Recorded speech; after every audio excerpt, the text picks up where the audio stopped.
Assalamualaikum warahmatullahi wabarakatuh. Kembali lagi teman-teman di channel Coretan Makna. Kali ini kita akan memberikan informasi seputar dunia aparatur sipil negara. Sebelum lanjut, teman-teman bisa subscribe dan nyalakan lonceng notifikasinya agar mendapatkan informasi video terbaru selanjutnya. Kita juga di sini menyediakan ada beberapa e-book beserta tryout yang lengkap disertai dengan latihan soal beserta pembahasan untuk beberapa formasi jabatan. Buat teman-teman yang ingin melamar pada P3K tahap 2 di tahun 2024, kalian bisa menghubungi kontak yang ada di deskripsi video ini. Ada beberapa jabatan yang sudah tersedia latihan soal beserta e-book dan tryoutnya.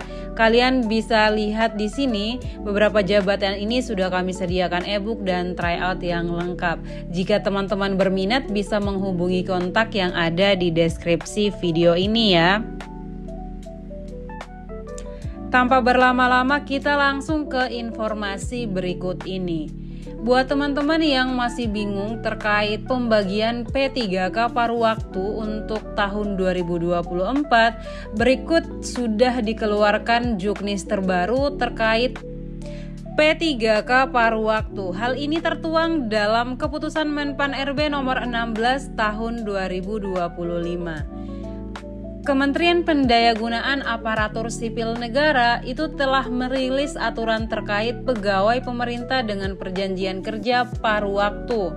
Aturan ini memuat sejumlah informasi termasuk gaji P3K paruh waktu. Jadi sejauh ini sudah ada kejelasan terkait berapa sih gaji P3K paruh waktu. Berikut kita simak penjelasan berikut ini. P3K paruh waktu sendiri ini ditujukan bagi pegawai non-ASN yang tidak lolos dalam seleksi CPNS maupun P3K tahap 1. Dengan demikian, kesempatan ini dapat dimanfaatkan oleh tenaga honorer khususnya yang sudah terdaftar di dalam database BKN untuk diangkat menjadi P3K paruh waktu tanpa mengikuti tes tambahan. Berbeda dengan P3K penuh waktu yang bekerja selama 8 jam, untuk P3K paruh waktu bekerja separuh dari jam kerja P3K penuh waktu. Sementara itu untuk masa perjanjian kerja P3K paruh waktu ini ditetapkan setiap 1 tahun sampai diangkat menjadi P3K. Jadi cukup jelas ya dalam keputusan Menpan RB ini untuk masa perjanjian kontrak P3K paruh waktu itu dibuat per 1 tahun. Lalu berapa sih gaji atau besaran gaji P3K paruh waktu? Di dalam Menpan RB nomor 16 tahun 2025, upah bagi P3K paruh waktu akan diberikan paling sedikit setara dengan pendapatan yang diterima saat menjadi pegawai non-ASN atau sesuai dengan upah minimum yang berlaku di wilayah tersebut. Ini sudah sesuai dengan pengertian paruh waktu itu sendiri bahwa untuk anggarannya itu sesuai dengan kemampuan daerah tersebut.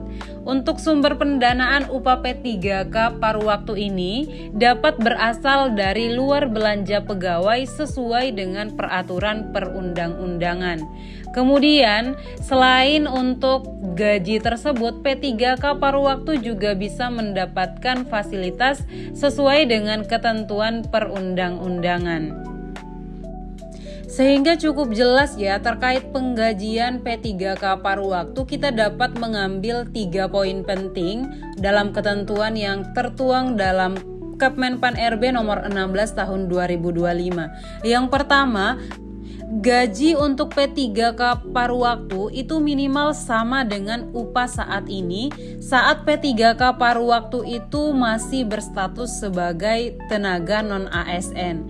Kemudian yang kedua sesuai dengan upah minimum wilayah untuk penggajiannya. Jadi bisa mendapatkan gaji sesuai dengan UMR yang berlaku di wilayah tempat mereka bekerja. Kemudian yang ketiga untuk sumber pendanaan dan penggajian itu bisa berasal dari anggaran lain di luar belanja pegawai sehingga tidak akan membebani anggaran utama instansinya. Seperti itu. Jadi sejauh ini sudah cukup jelas untuk penggajian atau sistem penggajian P3K paruh waktu ya. Jadi untuk teman-teman yang masih bingung, kalian bisa membaca lebih detail lagi terkait Kemenpan RB yang sudah dikeluarkan, Kemenpan RB nomor 16 tahun 2025. Silakan kalian download, suratnya ada di link bkn.go.id. Kemudian untuk informasi berikutnya adalah apa saja sih jabatan yang bisa ditempati oleh teman-teman yang P3K paruh waktu ini? Berikut informasinya. Di sini ada beberapa jabatan, ini sesuai dengan Kemenpan terbaru ya, nomor 16 tahun 2025. Ada beberapa jabatan yang disediakan untuk P3K paruh waktu. Yang pertama ada guru dan tenaga kependidikan. Ini meliputi guru sekolah dasar hingga menengah atas, staf administrasi sekolah dan tenaga kependidikan lainnya. Kemudian untuk tenaga kesehatan itu ada perawat, bidan, apoteker dan tenaga kesehatan lain yang mendukung pelayanan kesehatan. Selanjutnya ada tenaga teknis, itu termasuk teknisi di bidang IT, kemudian administrasi ataupun teknis operasional lainnya. Selanjutnya pengelola umum operasional, ini yang bertugas mengelola operasional di instansi pemerintah. Kemudian operator layanan operasional yang mendukung kegiatan operasional layanan publik. Selanjutnya pengelola layanan operasional, ini mengatur dan memastikan layanan publik berjalan dengan lancar.